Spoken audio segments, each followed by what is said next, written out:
तो आज की वीडियो में मैं आपको शॉर्ट में एक्सप्लेन करने वाला हूँ हमारी क्लास 12 की विस्तास बुक के चैप्टर 4 द एनिमी को, जिसकी राइटर हैं पर्ल सीडेनस्ट्राइकर बक। तो ये स्टोरी उस टाइम में लिखी गई है जब वर्ल्ड वॉर चल रहा था और एक अमेरिकन प्रिजनर एक जापानीज डॉक्टर के घर के सामने आ जाता है। और अब वो डॉक्टर जो होता है वो कंफ्यूजन में होता है कि या फिर उसे एक पैट्रियट की तरह उस अमेरिकन प्रिजनर को जापानीज आर्मी को दे देना चाहिए या फिर अपनी डॉक्टर होने की ड्यूटी को निभाना चाहिए और उसकी जान को बचाना चाहिए। तो अब हम स्टार्ट करते हैं इस चैप्टर को। तो सबसे पहले तो डॉक्टर सदाओ के बारे में बताया गया है। उनका पूरा नाम था डॉक्टर सदाओ होकी और उनका जो घर था वो जापानीज कोस्ट पर बना हुआ था। वो घर रॉक्स के ऊपर बना हुआ था और वहाँ पर बीच पर काफी सारे पाइन ट्रीज भी थे। और जब डॉक्टर सदाओ छोटे थे तब वो इन पेड़ों पर चढ़ते थे। वहाँ पर उस कोस्ट के पास ही में कुछ आइलैंड्स भी थे जिन्हें डॉक्टर सदाओ के फादर स्टेपिंग स्टोन्स मानते थे जापान के फ्यूचर के।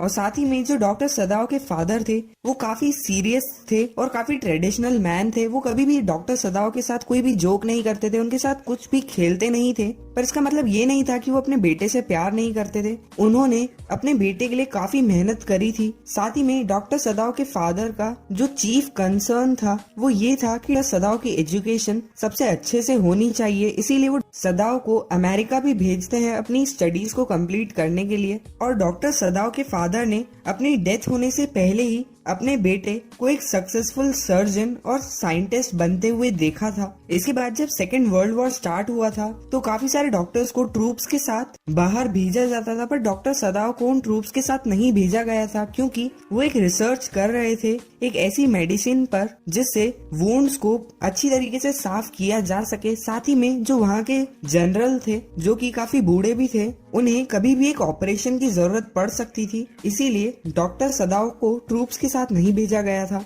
इसके बाद ऑथर में बताती है कि डॉक्टर सदाओ और हाना एक इवनिंग को अपने घर के वरांडा में खड़े रहते हैं साथ में। और साथ ही में ऑथर में बताती है कि सदाओ हाना से अमेरिका में मिले थे जब प्रोफेसर हार्ली ने उन्हें अपने घर पर इनवाइट किया था। पर डॉक्टर सदाओ वहाँ पर नहीं जाना चाहते थे, पर उन्होंने इतनी काइंडली इनवाइट किया था इसीलिए वो वहाँ पर चले जाते हैं और वहाँ पर ही वो हाना से मिलते हैं जो कि वहाँ पर एक नई स्टूडेंट होती है। और इसके बाद सबसे पहले तो सदाओ ये श्योर करते हैं कि हाना जापानीज ही है। उसी के बाद वो उनसे मैरी करने के लिए डिसाइड करते हैं। और जब सदाओ और हाना ने अपनी स्टडीज को कंप्लीट कर लिया था वहाँ पर, तब वो जापान वापस आ गए थे और बिल्कुल जापानीज ट्रेडिशन में ही उनकी मैरिज हुई थी जैसा कि डॉक्टर सदाओ के फादर चाहते थे। आगे की समरी बताने से पहले ये देख लीजिए, क्या पढ़ाई में आते हैं आपको डाउट्स तो 5 सेकंड में डाउटनर के साथ करो उन्हें आउट। बस अपने सवाल की फोटो खींचो, क्रॉप करो और तुरंत वीडियो सॉल्यूशन पाओ। फिर चाहे आपका सवाल physics, chemistry, math, biology, CBSE, UP, Bihar, Maharashtra, Rajasthan, MP या फिर किसी अन्य बोर्ड का हो, यहाँ तक कि कक्षा 6 से 12वीं IIT, जेई और नीट का सवाल हो, सबके जवाब मिलेंगे डाउटनट ऐप। इसके साथ डाउटनट ऐप पर चल रही है इंडिया की number 1 daily online video classes, वो भी इंग्लिश और हिंदी मीडियम में, जहाँ पे पूरा कोर्स पढ़ाया जा रहा है। आज ही जाके इन कोर्सेज का हिस्सा बनिए और डाउटनट ऐप इंस्टॉल करिए। और जब डॉक्टर सदाओ और हाना वहाँ पर वरांडा में खड़े थे तब वो देखते हैं कि वहाँ पे ओशन की तरफ से एक आदमी आ रहा है जो कि क्रॉल कर रहा है, मतलब अपने घुटनों और अपने हाथों की मदद से वो आगे बढ़ रहा है। तो उन्हें पहले तो लगता है कि वो कोई फिशरमैन है, यानी कोई मछुआरा है जो कि अपनी बोट से गिरकर वहाँ पर बीच पर आ गया होगा। और साथ ही में वहाँ पर उस बीच पर काफी सारे नुकीले रॉक्स भी थे जिसके कारण वो शायद काफी बुरी तरीके से इंजर्ड भी हो गया हो।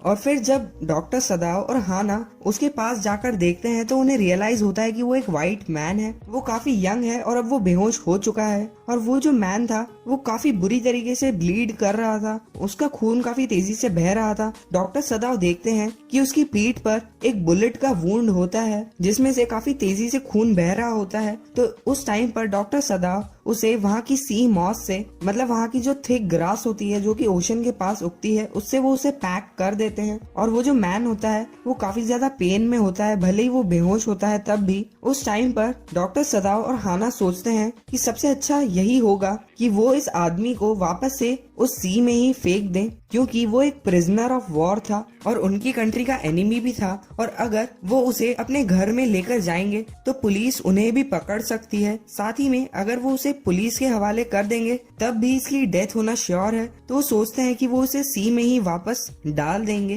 पर उन दोनों में से कोई भी ऐसा नहीं कर पाता है और फाइनली वो दोनों डिसाइड करते हैं कि वो सबसे पहले तो इसे अपने घर में लेकर जाएंगे क्योंकि उसे मेडिकल अटेंशन की सख्त जरूरत थी। इसके बाद वो दोनों उसे उठाते हैं और फिर अपने घर की तरफ लेकर चले जाते हैं, जहाँ पर वो उसे डॉक्टर सदाओ के फादर के रूम में लेकर जाते हैं, जहाँ पर उनके फादर की डेथ होने के बाद उस रूम में कोई भी नहीं रहता था। तो वहाँ पर वो उस मैन को लेकर जाते हैं और वहाँ पर उसे रखते हैं, और क्योंकि वो मैन काफी डर्टी होता है तो सबसे पहले डिसाइड करते हैं कि उसे वॉश करना चाहिए। और उस टाइम पर डॉक्टर सदाओ उसकी पल्स भी चेक करते हैं। उसकी पल्स काफी कम होती है पर वो अभी भी जिंदा होता है, और फिर वो सर्वेंट्स को बुलाने के लिए चले जाते हैं। तो हाना जो है वो यूमी को बुलाने जाती है और वहाँ से वो किचन में जाती है। वहाँ पर वो सभी सर्वेंट्स को उस प्रिजनर के बारे में बताते हैं, और जब हाना सभी सर्वेंट्स को उस प्रिजनर के बारे में बताती है तो वो सभी सर्वेंट्स काफी ज्यादा डर जाते हैं, और वो ये भी कहते हैं कि जो उनके मास्टर हैं, मतलब जो डॉक्टर सदाओ हैं, उन्हें उस प्रिजनर को हील नहीं करना चाहिए, उसे ट्रीट नहीं करना चाहिए। पर फिर भी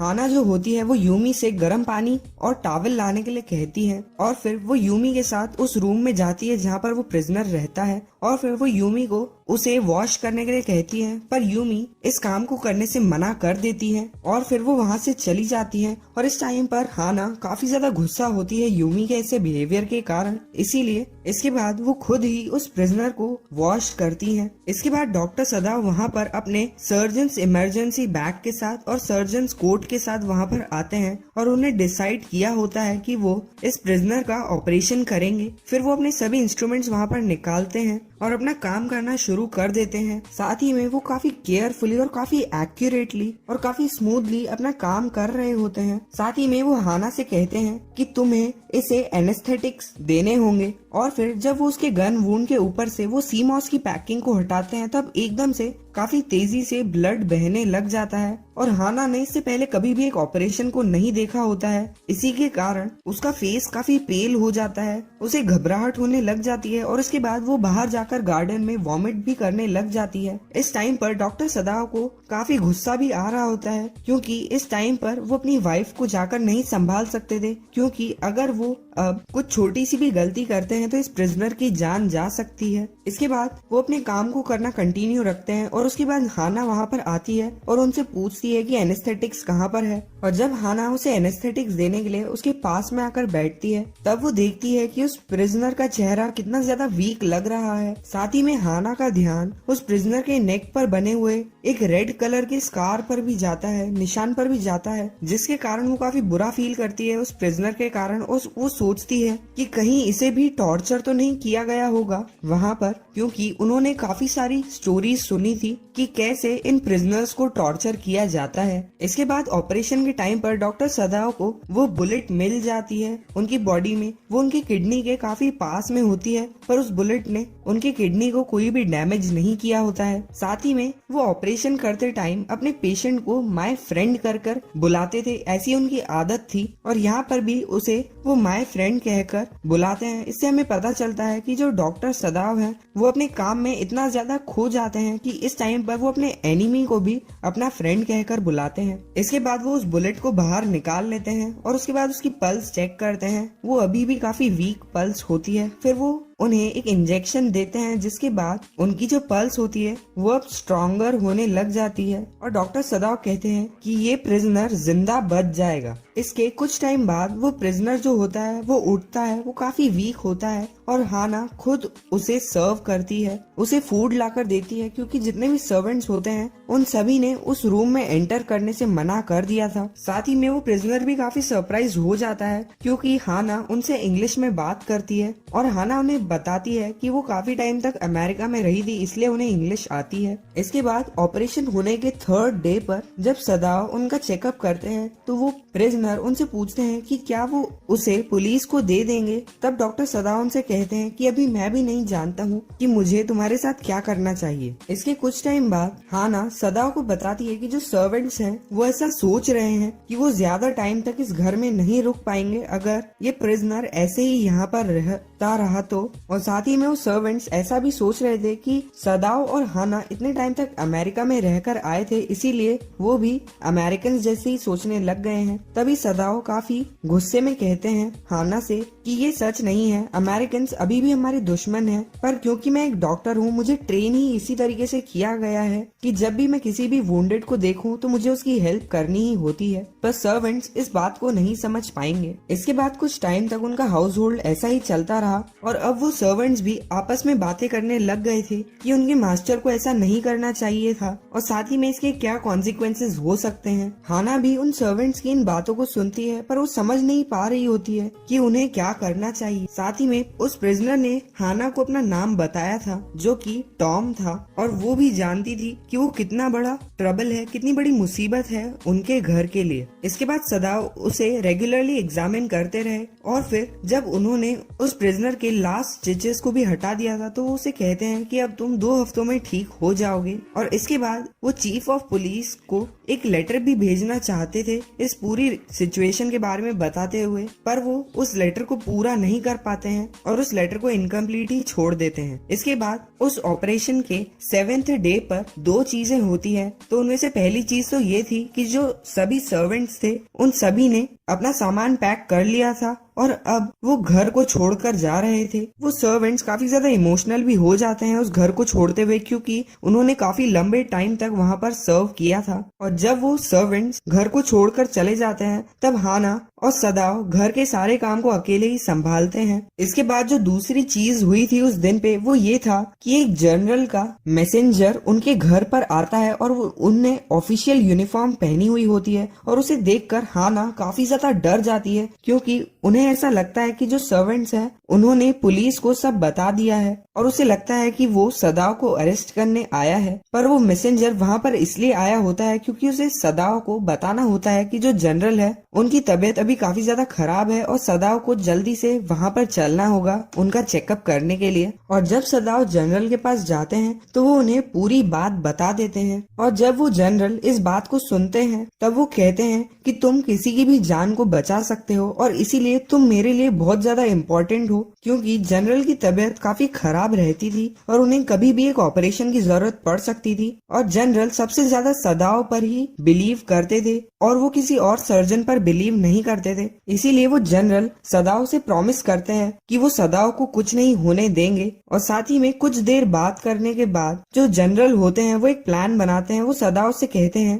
कि वो अपने प्राइवेट असैसिन्स को सदाओ के घर पर भेजेंगे जो कि उस अमेरिकन सोल्जर को मारकर वहाँ से उसकी डेड बॉडी भी हटा देंगे और किसी को पता भी नहीं चलेगा। और ये कहते हुए जो जनरल होते हैं वो काफी ज्यादा स्लीपी फील कर रहे होते हैं। इसके बाद सदाओ अपने घर की तरफ चले जाते हैं। वहाँ पर टॉम उनसे कहते हैं कि उनकी जो बैक के मसल्स है वो काफी ज्यादा स्टिफ लग रहे हैं। तब इस टाइम पर सदाओ के मन में जितनी भी बातें चल रही होती है वो उन सभी को भूल जाते हैं और उस टाइम पर वो टॉम के बैक के उस वुंड को चेक करते हैं और उसे वो कहते हैं कि मसाज से या फिर एक्सरसाइज से ये चीज ठीक हो जाएगी। इसके बाद सदाओ को उस रात को बिल्कुल भी ठीक से नींद नहीं आ रही होती है। उन्हें बार बार आवाजें आ रही होती है गार्डन में से, जैसे कि लकड़ी के टूटने की या फिर किसी स्टोन के डिस्प्लेस करने की, इस टाइप की आवाजें आ रही होती है और उन्हें लगता है कि शायद असैसिन्स आ गए होंगे। और फिर जब वो नेक्स्ट मॉर्निंग सुबह देखते हैं तो वो अमेरिकन वहीं पर ही उस रूम पे होता है। इसके बाद अगले दिन काफी तेज हवाएं चल रही होती है और उस दिन भी काफी तेज साउंड आ रहे होते हैं, काफी तेज आवाजें आ रही होती है और उन्हें लगता है कि शायद आज असैसिन्स आ गए होंगे।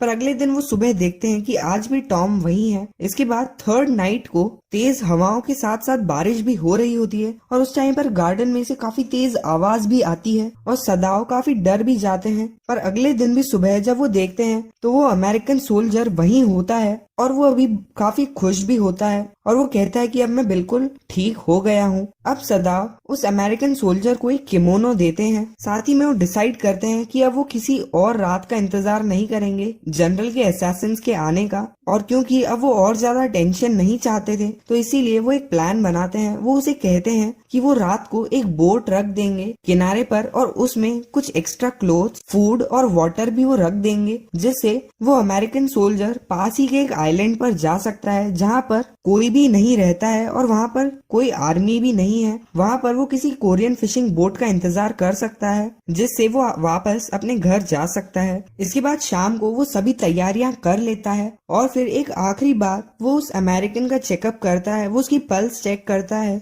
और उस टाइम पर वो अमेरिकन काफी एक्साइटेड लग रहा होता है। इसके बाद वो उसे अच्छे से सभी चीजें समझा देता है, जैसे कि वो उससे कहता है कि जब तुम उस कोस्ट पर पहुंच जाओ तब शाम के टाइम पर तुम मुझे फ्लैशलाइट से सिग्नल देना। अगर तुम्हें खाना चाहिए हो तो तुम 2 बार सिग्नल देना और अगर तुम बिल्कुल ठीक हो तो 1 बार सिग्नल देना और ऐसा सिर्फ शाम के टाइम पर ही करना। इसके अलावा किसी भी टाइम पर अगर तुम फ्लैशलाइट से सिग्नल दोगे तो यहाँ पर आइलैंड के लोग तुम्हें देख लेंगे। साथ ही में तुम वहाँ पर रॉ फिश भी पकड़कर खा सकते हो, पर उसे पकाने के लिए आग मत जलाना, नहीं तो यहाँ पर आइलैंड के लोग समझ जाएंगे कि वहाँ पर कोई है। साथ ही में वो उसे जापानीज क्लोथ्स भी दे देते हैं ताकि कोई उसे पहचान ना पाए। इसके बाद उस रात को वो अमेरिकन वहाँ से चला जाता है। इसके बाद जब जनरल की वापस से तबीयत खराब हो जाती है तो उनके ऑपरेशन के 1 हफ्ते बाद वो जनरल को पूरी बात बताते हैं। जब वो जनरल थोड़े ठीक हो गए होते हैं वो उन्हें बताते हैं कि वो जो प्रिजनर था वो उनके घर से भाग गया और साथ ही में इस टाइम तक जो उनके सारे सर्वेंट्स थे वो भी वापस आ गए थे।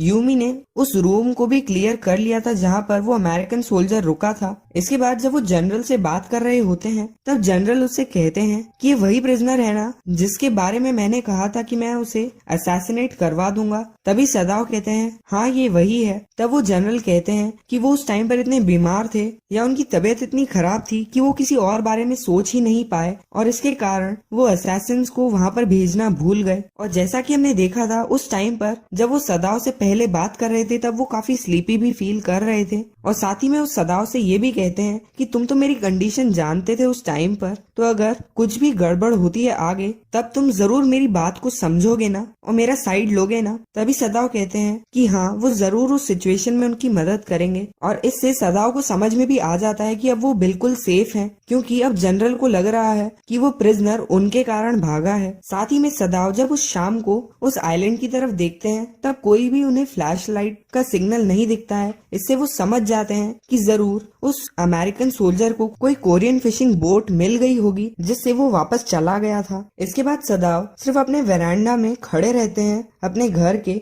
और वहाँ पर वो उन सभी अमेरिकन को याद करते हैं जिनसे वो मिले थे जब वो अमेरिका में रहने गए थे और उन सभी एक्सपीरियंसेस के बारे में भी याद करते हैं और आखिरी में वो उसे वंडर करते हैं। वो सोचते हैं कि आखिर क्यों वो इस अमेरिकन सोल्जर को मार नहीं पाए या उसे पुलिस के हवाले नहीं कर पाए और आखिर क्यों उन्होंने उसकी जान बचाई जबकि वो उनका एक एनिमी था। तो यहाँ पर खत्म होता है हमारा ये चैप्टर।